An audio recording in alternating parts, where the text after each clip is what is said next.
So that's your boardroom, is it? We're live, by the way.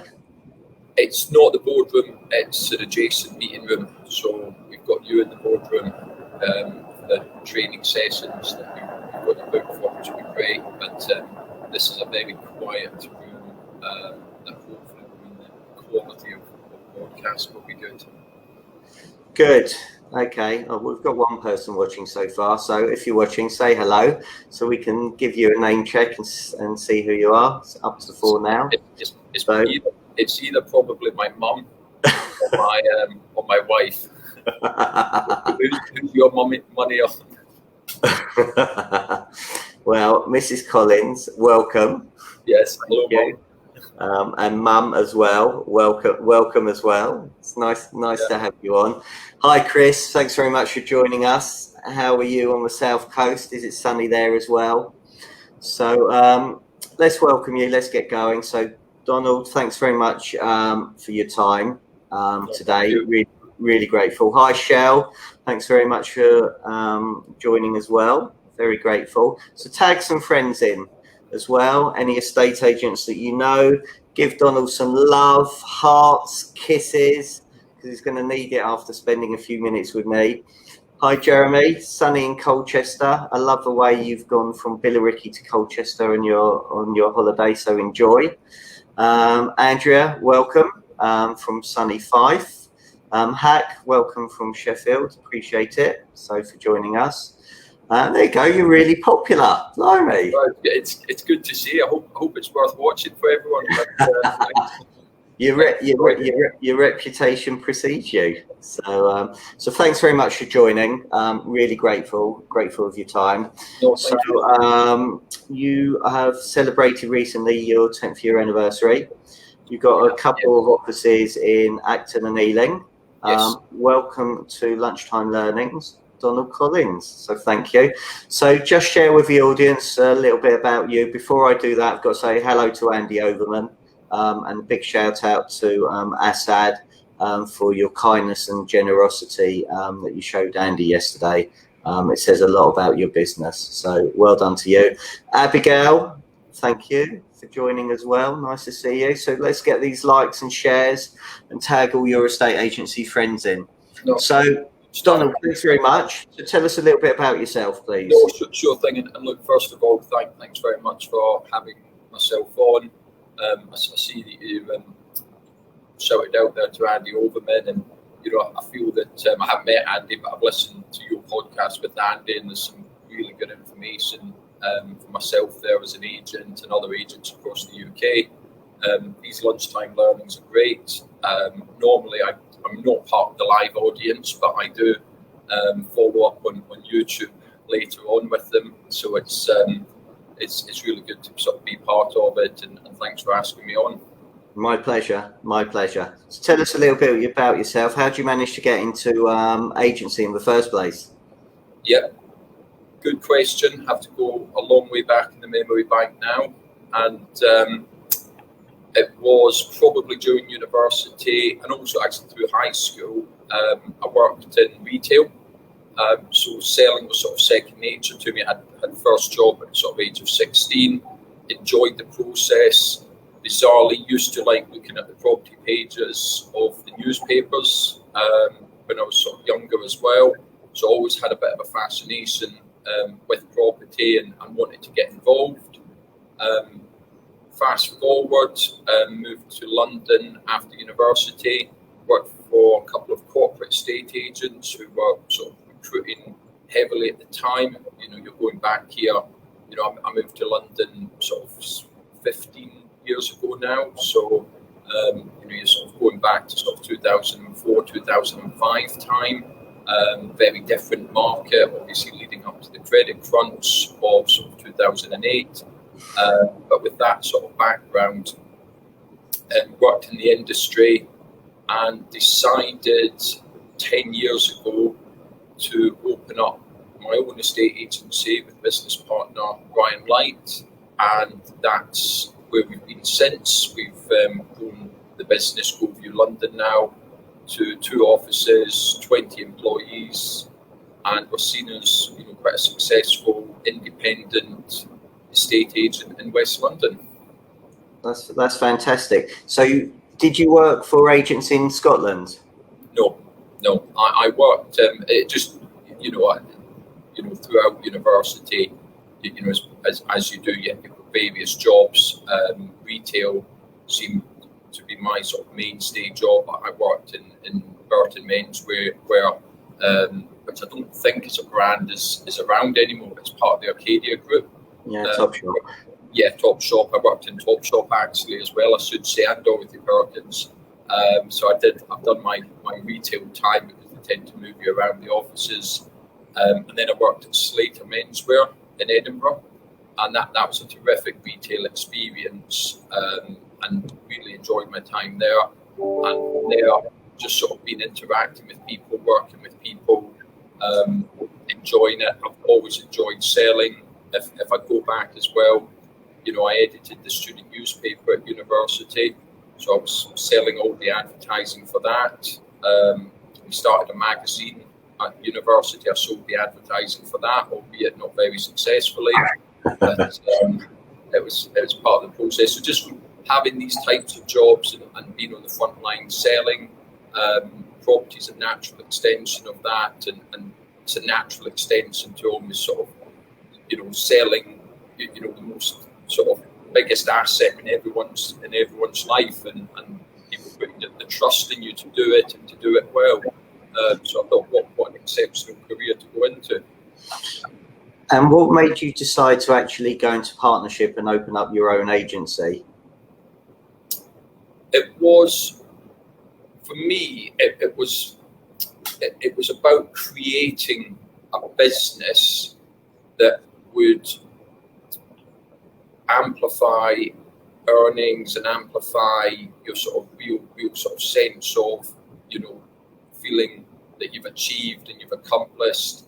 And, at the time, it was probably, if we use the word motivation, which it isn't necessarily a word I really like now, but at the time it was about looking at motivation and saying, is it, what's really going to get me going here? I've done 5 years.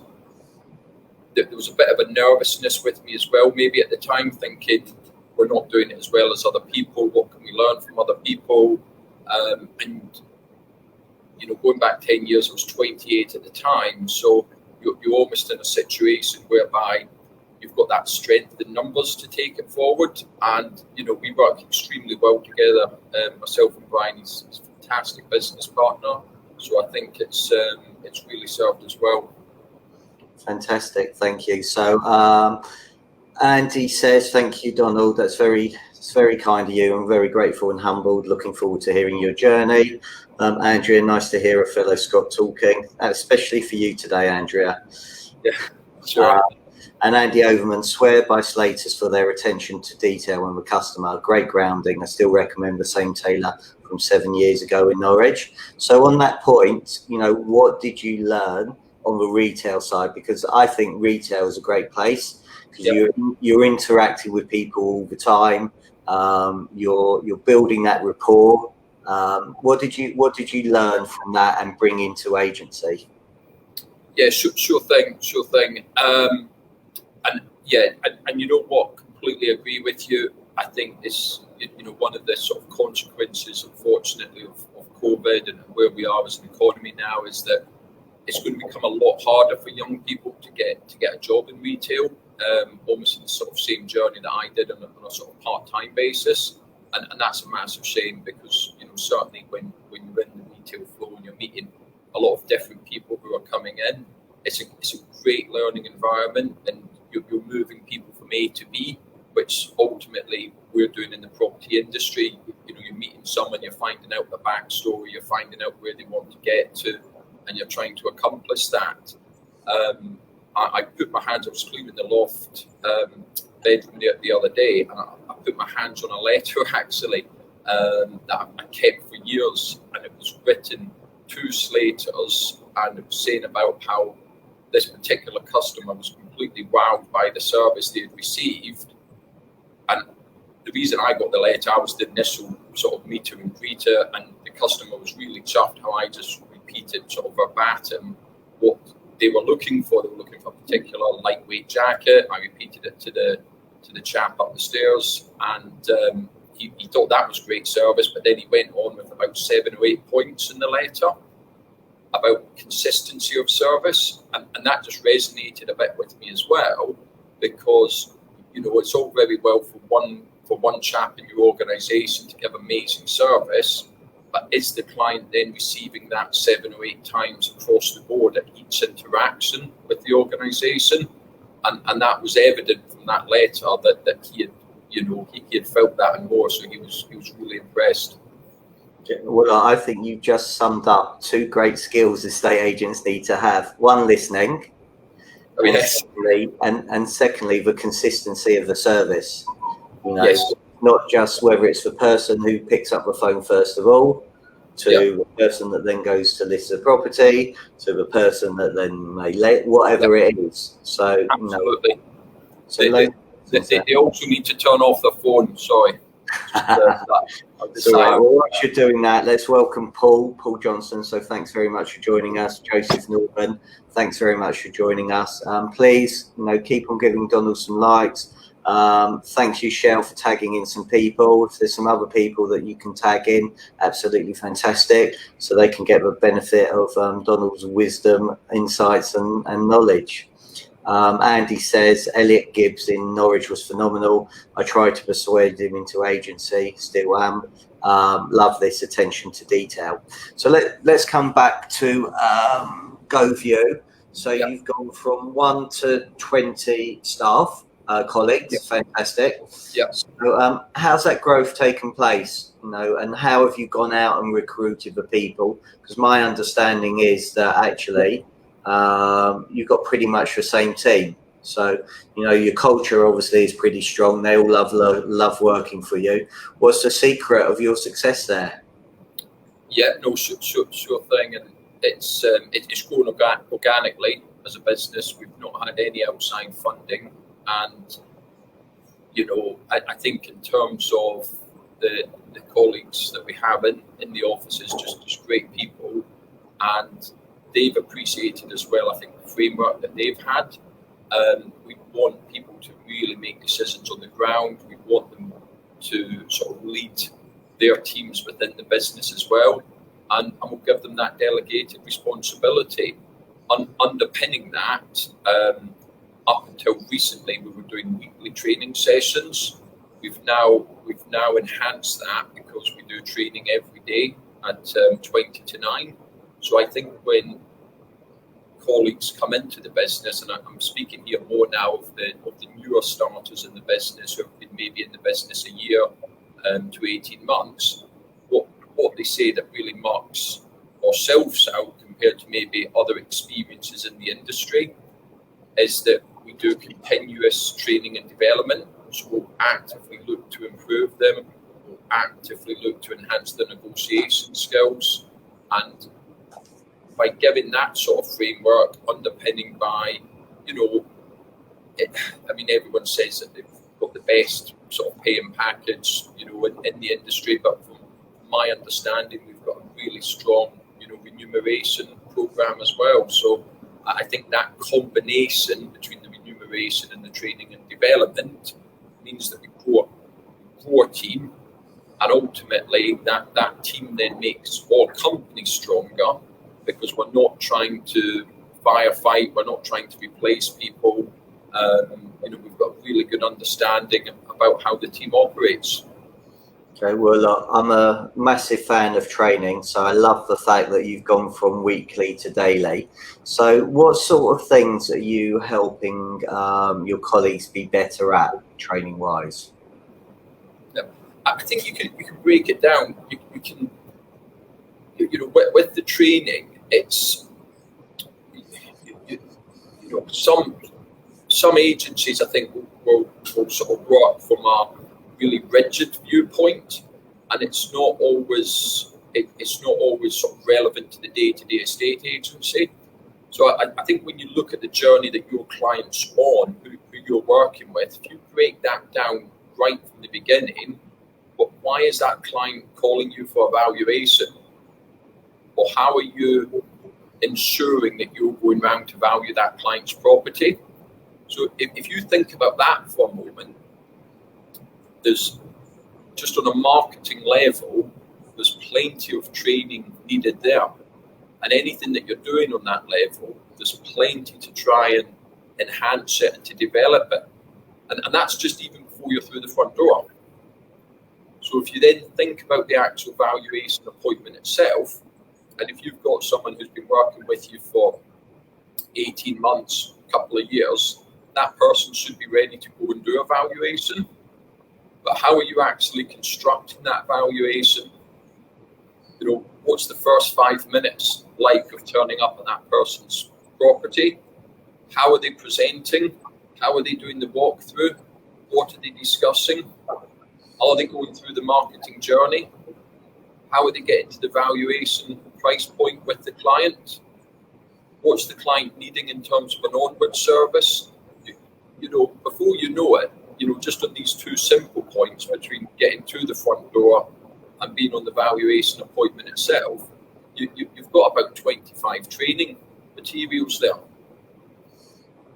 So there's always areas to develop, always. Brilliant. Hi, Hayley. Thanks very much for joining. And you're spot on. You know, and I keep on going back. You know, professionals practice, you know, before they play, and you know, that's fantastic what you're doing. You know, you're practicing all the day. So actually, when the real life valuation call comes in, market appraisal call comes in, you know what to say. You know, it'd be interesting to know what your colleagues' conversion rates are on the market appraisal, whether you've seen a rise in conversion rate as a result of all the training that you're giving. You know, and one thing obviously I like that you touched on was negotiation. You know, I know we touch on this many times, but negotiation for me is one of the key skills a property master needs in a estate agency. You know, so if there's any courses out there on negotiation, you know, go learn. My old MD went out to, he tells this story that he actually studied at Harvard. But the truth was he went out for a one-day course on negotiation at Harvard to learn all about negotiation. And again, you know, he brought that back to come to Green & Co. We've devised a form. We had a form. As Green & Co.'s no longer going, if you're interested in getting it, it's called the BATNA form. Please comment in the section, comment in the notes, and I will send that over to you. So just put yes, and I'll send over that BATNA form to you. I don't know if, I'm sure you do remember, but I mean, I think we did our first training session in 2014 with you, Stephen, and that really opened us up to valuations, booking valuations, and you know, the database as well. So that was mega for us, and you know, I think a lot of agencies have immediately got to be thinking about valuation at every opportunity, and where, you know, what drives those numbers to begin with, and then you can obviously break down your conversion rate from that. But that was a very happy training session you did with us, you know, right back at the beginning. 100%. I mean, you know, I just done a training session this morning, and what I love, and it was all about mining your database and ideas on letting. And what I loved about this particular business is what they've actually implemented in the 3 weeks since I've been working with them, and the results that they're getting. So again, you know, your customer base is such a gold mine, and if you're not mining it and on a daily basis, scheduling it in your diary, there are massive opportunities. Hi Paul, thanks very much for joining today. Nice to see you. So please carry on liking, sharing, giving Donald loads of love, loads of hearts. So what I found very interesting is that during lockdown, you have started a new business on buyer representation, I believe. Yes. And I had Ryan Wolforden, Leader Fox, who was a guest last Thursday, and he's doing exactly the same. So, you know, out of interest, what made you decide to start representing buyers, and share, if you don't mind, what that's all about and how's it going to work? Yeah, look, absolutely. And what I will say is that it wasn't a business idea born out of lockdown. It actually began earlier than that. It began at the end of last year, and it's taken about 8 months to put the right framework in place, given obviously the commitments to Go View London as well. The idea is that you know, ultimately over the years, and probably every estate agent, you know, on watching in the audience on YouTube, you know, have got this as well, whereby you've dealt with a client, you know, it's taken maybe 18 months to a year to get that client onto market. They've refreshed the house, they've had the decorators in, they've then had 20 to 30 strangers walk through the house. You then present what you think is a great offer for them in the, you know, the sphere of marketing and everything that you've done for them. And either they don't accept that offer, or they accept it and then realise they've got nowhere to move to. And what this business aims to do is sort of take homeowners on that journey and say, okay, this is a big decision, this is a long-term move, and how much can we sort of help and assist and advise, give you guidance, help you with some area selection, and through that take off so much from your plate, given how time starved we all are now, and make the decision very easy for you. So how can we always be that personal assistant for the onward move, but how maybe potentially can we do it at a more commercially viable rate compared to, you know, your long-standing traditional relocation fees, which, you know, minimum in London tends to be around sort of 12 to 14,000. You know, how can we take that? You know, how can we halve that? How can technology enable us to do that? What type of service will this person need in order for us to represent them, you know, at around sort of 50% of those traditional costs? And if they want even a lighter touch service, we can sort of bring it, you know, back to that as well.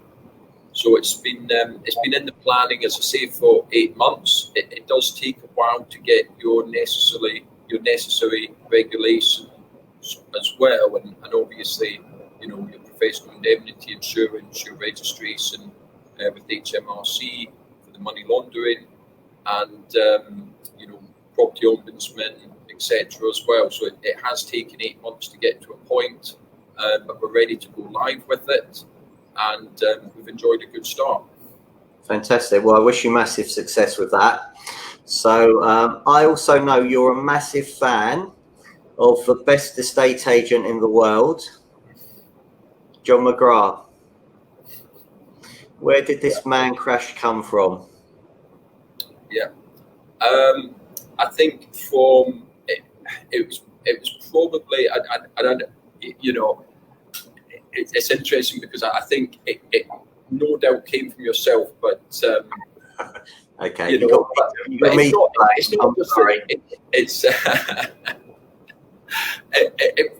what I would say to it as well, though, is that probably for the last 5 or 6 years, of course, we've known about McGrath and, you know, massive, successful, you know, company in Australia. But it's only maybe when you step back a little bit and you take yourself out of your business and you think, right, you know, I'm actually now going to try and learn, you know, I've taken this business up to a point, what's now going to take us to the next level? And you start to almost devote more time to reading, learning, listening to podcasts, getting an understanding. And then from that, you sort of see who resonates best with you. And I'm not just saying this for the, you know, for the kudos, but a lot of what they say on the $1 Million Listing podcast resonates with what we've been doing at Go View London. Obviously, they're doing it on a completely higher level because they're just a much bigger company, but the principles are the same.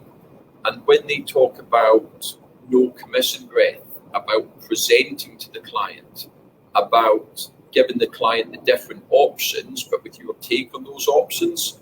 You know, I can go through training sessions with you that you know, we've got on the system for 5-6 years ago that are the same sentiments. So we've always tried to come across in a more sort of consultative manner, and I think that, you know, that leads to better long-term success. But you know, they're an amazing agency, and you know, fantastic for you as well to go out there and enhance yourself as a trainer within our industry by taking back ideas too. Yeah, and that's what it's about. You know, success leaves clues, and you know, to watch John McGrath's story. So anybody watching this now or replay, you know, go onto YouTube, type in John McGrath, go into Google, type in John McGrath. He did 3 interviews with Tom Panos, and they're absolutely exceptional. And then pick and choose what you like from them. You know, I was very fortunate to have Troy Malcolm over here a couple of times and chauffeur him around, just like he chauffeured John McGrath around when he put on a couple of masterclasses. And just speaking to him, and you know, going from literally opening his own agency to having now 100 offices and 2,500 staff.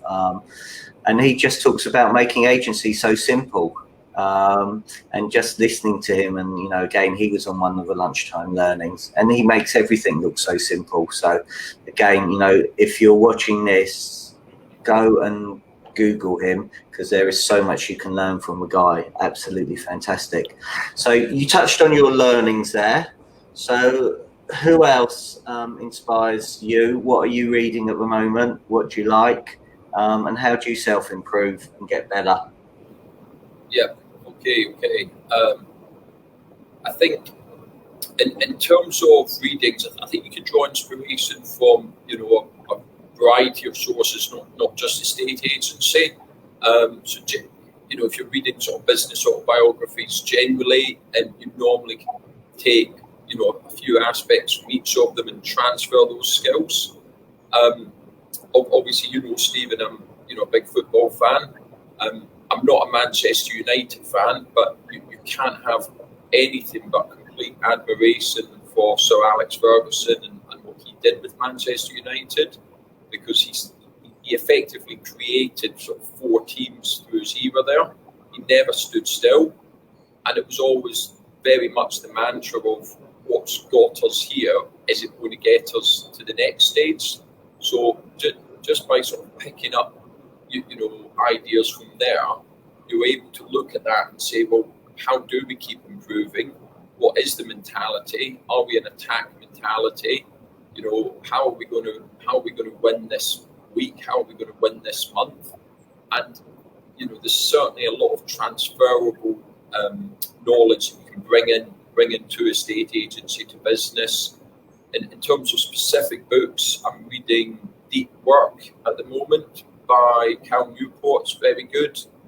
And recently have finished Chris Ross, and well, I say recently, it was a while ago, but I went back to it. Never Split the Difference. Fantastic book. Yeah. Excellent book.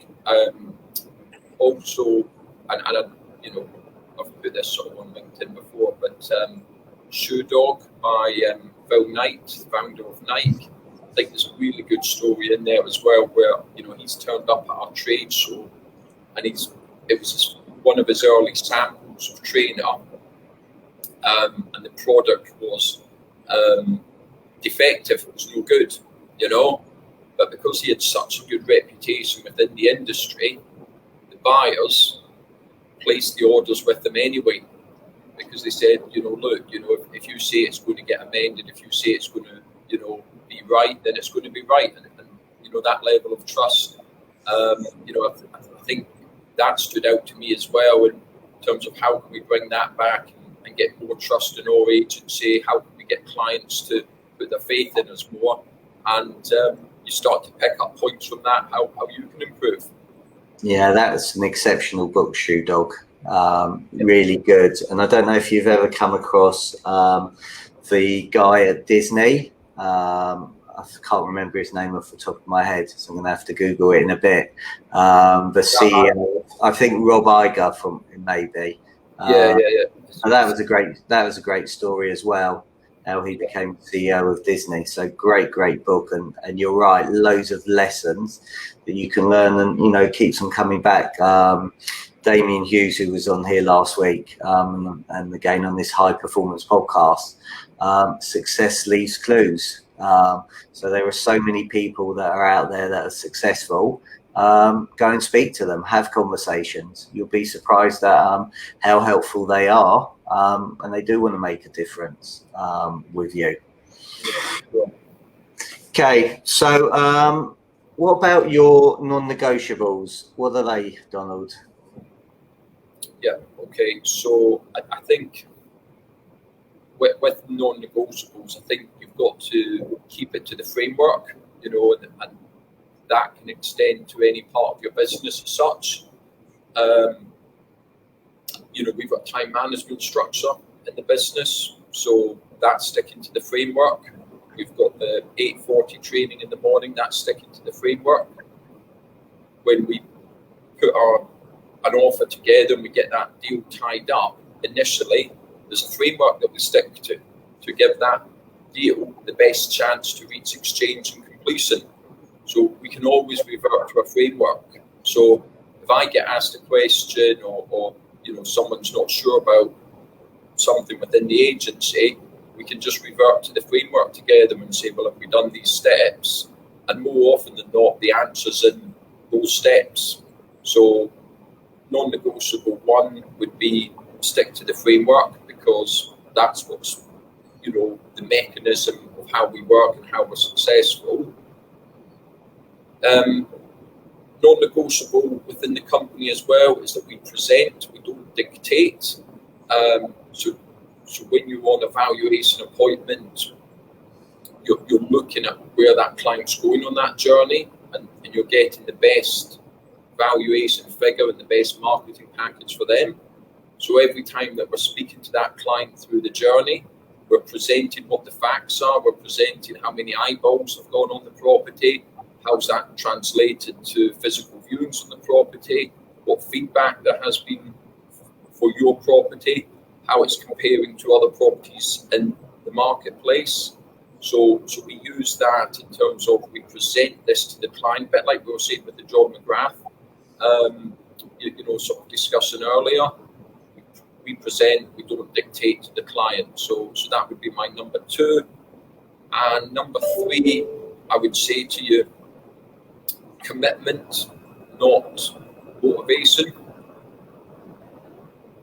So I said earlier that I don't particularly like the word motivation, and maybe my younger self needed that more as opposed to commitment. But over time, you realise how important commitment is, and no one's ever going to feel 100% every day of the week. It's it is what it is. You're going to feel varying degrees of motivation, depending on a number of factors. But what we can always show is commitment. We can always turn up. We can always do our very best. We can make that commitment to each other as part of a team. That I'm going to do my best, for my teammates, for my colleagues, day in, day out, whatever my role is within the organisation, and that commitment will then lead to an overall success over the longer term. Love that. Absolutely love that. Just want to come back to time management, because there's going to be a few people watching this now or on replay that really struggle. I actually call it choice management rather than time management, because I think everybody's got the same amount of seconds, minutes, hours in a day, and it's what we choose to do with it. Yeah. How do you get your buy-in of your team for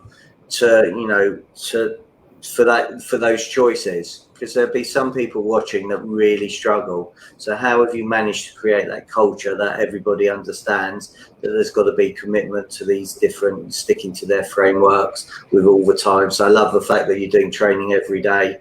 Hopefully, you've got other stuff within your framework that you're doing every day. How do you get those people to commit to it as well? Yeah, sure thing. Look. I think first and foremost, everyone finds time management difficult, and that's the position you've got to come from. There's not a magic wand out there, and we've all got a tendency that whoever is shouting the loudest to try and go and serve that person there and then. So you break down, what are the external factors that are going to inhibit time management, and one of those, is the clients. Your clients, some clients at any given point are going to be very demanding. Who you have on your register at any one point, it's a fact of life, and fact of working in the industry. So if you can give your team, bless you, thank you.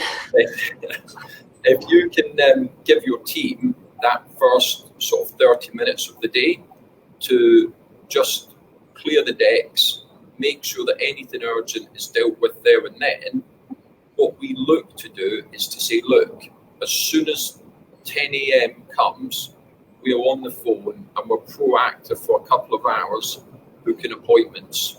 So you almost have that first stage of the day of personal development, managerial communications. Then you're dealing with anything that just needs to sort of get off the plate first thing to help people clear their heads. And then come 10 a.m., it's a case of everyone's on the phone, everyone's speaking to clients, we're trying to book appointments, we're trying to get people moved forward, whether it's buying or renting a property. So that's the typical sort of rough time management structure. And then at 12, we're out on appointments. Thank you. So you've got an AM and a PM, and the AM's all about setting up your PM. Very much so. I think your AM's about, making sure that you've got appointments, because if you don't have appointments, if you don't have a busy diary, then you're not going to be executing any business. So it's very much geared towards, booking proactive business. And would your colleagues be targeted on the amount of viewings they do? Yes, they are, but it's not. I think like any business, you've got to know your numbers, and when we're setting targets, we like to set smart goals, so it's measurable and it's attainable, because there's no point in going out with some brass figure that's not a reality to the day-to-day market that you're working in. Okay, definitely. And there's something I just want to come back on that you touched on. And you talked about presentation and your offers and stuff like that. And there's just something, there was an article yesterday I saw, I think today, where they talked about 187. It takes 187 days to get a sale through. And that actually, we've got the stamp duty holiday ending on the 31st of March. So the question that I would be asking every one of the solicitors once I get an offer now would be, do they actually have the capability of dealing with the workload to make sure they can get it through before the 31st of March 2021? So again, that would be one thing I would be doing now in my business, to making sure that's part of my framework, that's part of my checklist, asking that question. And if those solicitors can't deal within that framework, time scales, then it's an opportunity for you to get recommended solicitors who can.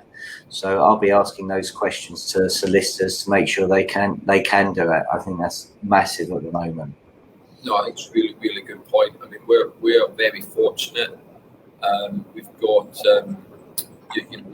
good sort of solicitor panel that we will refer to, based solely on service levels and how the communication levels, and we've worked very well with these solicitors over the years, and they certainly, I mean, they wouldn't let us down. If we put a client with them, they'll give that client the very best of service.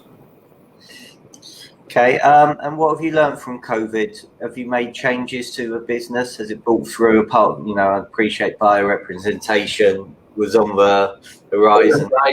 Yeah. So, anything else that you've changed as a result of what's happened? Yeah, I mean, look, obviously the personal safety aspect's massive, and you know, we've made moves to come away from open houses. Clearly, you know, you can't do them. So from an operational point of view, viewings are taking longer. You know, we've obviously had put mechanisms in place. I think we're very fortunate in the property industry just generally that you know, we haven't been really affected by COVID in many ways. You know, we operate as a byproduct of the economy, and the economy is still sort of very healthy for people buying property. You know, the tech industries have shot up. There's plenty of people registering to buy and to rent in London at the minute. So we've been really fortunate not to be adversely affected.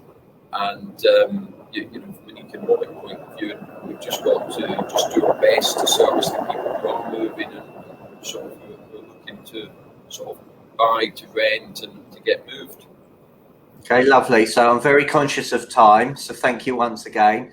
So one final question: Do you know Catherine Collins? I do, yes. Okay. She's very watching. well. She's watching. So thanks very much for joining, Catherine. Really appreciate it. You can hold her responsible for me being here. So that wasn't the final question, by the way. Okay. So final question is: if you were starting an agency today, what would you do differently? Yeah, sure thing. I think you would probably come at it from an angle of being just a lot more formative to clients who are buying. And I'm not saying this to tie in the buyer representation, but you know, I'll give you an example. 2013, we had a landlord. We were more of a letting agency, you know, first couple of years because, you know, cash flow and so forth, and it's more immediate business. And we'd started breaking more into the sales market after a couple of years. So we had a landlord, and I saw a property go to auction, and I thought that looks like a good purchase. You know, that looks as though it's a fair price. It's in Ealing, and where it was situated on the road was to the top end of the road, so there'd been more of a premium on the resale. Sent him the link, talked through the details with him. He went into the auction, he bought the property, refurbished it, and we got it back and sold it, you know, over £1 million. You know, it was a great fee, brilliant fee. And he was only ever going to come to us with that resale because we helped find him the property. So ultimately, to try and sort of break into the sales market, maybe at the beginning we should have been a lot more informative, a lot more communicative with clients. If you see a property on the market, it's on with a different agent, just inform your clients. You know, just say, look, this is on the market. It might be of interest to you. This is why I think it's of interest to you. And, you know, you get such a big buy-in from your clients. And certainly when you start your agency, you've got more time on your hands to be educational, to be informative, but to do it the right way, you know, to sort of, you know, think, you know, how does this benefit my client? And I think if you can do that, and I wish we had done more of it, you know, back 10 years ago, I think ultimately that leads to more success for you. Yeah, and look, I love that, and I think you're spot on. I think it is all about education. Informing people what's going on.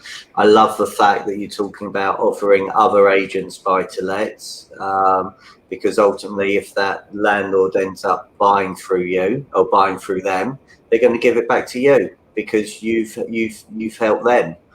Comes back to that law of reciprocity, which is okay for you to say and not me. I wouldn't even attempt to say that word, but that's me. But you're spot on, you know, and I think if you can go out being helpful, and also the second thing is, I think doing what we're doing now. So, you know, videos and Facebook, you know, you can get your message out there now to a much wider audience than, you know, most certainly we could have done, you know, 10 years ago. And I think if I was a new agent today, this is what makes it a level playing field. You know, you can get your face out in the community so much quicker.